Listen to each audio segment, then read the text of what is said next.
Cooker blast ಕೂಡ ಆಗಿತ್ತು 2022 ಅದು ಧರ್ಮಸ್ಥಳದಲ್ಲಿ ಬ್ಲಾಸ್ಟ್ ಮಾಡೋದಕ್ಕೆ ಅಂತ ಎತ್ಕೊಂಡು ಹೋಗ್ತಾ ಇದ್ದಿದ್ದು ಅನ್ನೋಂಥದ್ದು ಅಂಶ ಈಗ ಇಲ್ಲ, ನಮಗೆ ಅದ್ರ ಬಗ್ಗೆ ಗೊತ್ತಿಲ್ಲ. ನಾವು ಹೋಗಿದ್ದು ಧರ್ಮಸ್ಥಳಕ್ಕೆ ಕಳಂಕ ಬರಬಾರ್ದು ಅಂತ ಹೇಳಿ ನಾವು ಯಾತ್ರೆನ ಮಾಡಿದ್ದು ನಿಜ.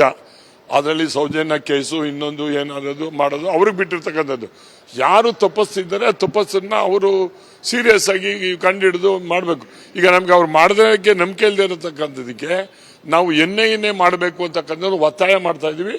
ಎನ್ಐ ಮುಖಾಂತರ ಆಗಿದ್ರೆ ಈಗ ಮುಖ್ಯಮಂತ್ರಿಯವರು ಯಾವುದೋ ಒಂದು ಪೇಪರಲ್ಲಿ ನೋಡಿದೆ, ಯಾವುದೋ ಫಾರಿನ್ ದುಡ್ಡು ಹರಿದು ಬಂದಿದೆ ಅದು ಬಂದಿದೆ ಅಂತಕ್ಕಂಥ ಹೇಳ್ತಾ ಇದ್ರಲ್ಲ. ಮುಖ್ಯಮಂತ್ರಿಗೆ ಯಾವ ಫಾರಿನ್ ದುಡ್ಡು ಬಂದಿದೆ ಅಂತ ಏನು ಅಕೌಂಟ್ ಗೊತ್ತಾಯ್ತಲ್ಲ, ಡಿಸ್ಕ್ಲೋಸ್ ಮಾಡ್ಬೇಕಲ್ವಾ? ಯಾವ ಪಾರ್ಟಿಗೆ ಬಂದಿದೆ, ಏನಾಗಿದೆ, ಯಾರು ಏನು ಎತ್ತ ಅನ್ನೋದನ್ನ ಡಿಸ್ಕ್ಲೋಸ್ ಮಾಡಬೇಕು. ಅವ್ರಿಗೆ ಆಗದೇನೆ ಇದ್ರೆ ಎನ್ಐಗೆ ಕೂಡಲೇ ಒಪ್ಪಿಸಿ ಅದನ್ನ ತನಿಖೆ ಮಾಡಿ ಯಾವರೇ ಇದರಲ್ಲಿ ದುಡ್ಡು ಹೊರದೇಶದಿಂದ ದುಡ್ಡು ಬಂದಿರತಕ್ಕಂಥ ತಪ್ಪಿದ್ರೆ ಅದಕ್ಕೆ ಕ್ರಮ ತಗೊಳ್ಳಿ. Thank you.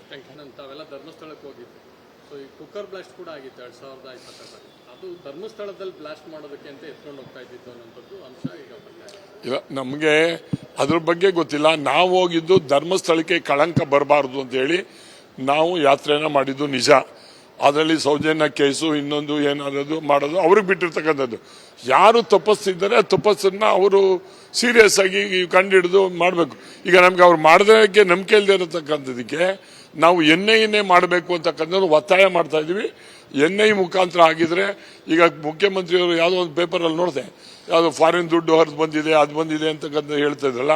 ಮುಖ್ಯಮಂತ್ರಿಗೆ ಯಾವ ಫಾರಿನ್ ದುಡ್ಡು ಬಂದಿದೆ ಅಂತ ಏನು ಅಕೌಂಟ್ ಗೊತ್ತಾಯ್ತಲ್ಲ, ಡಿಸ್ಕ್ಲೋಸ್ ಮಾಡ್ಬೇಕಲ್ವಾ?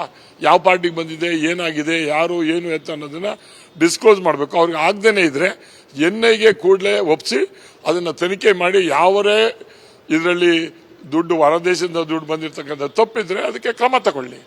Thank you.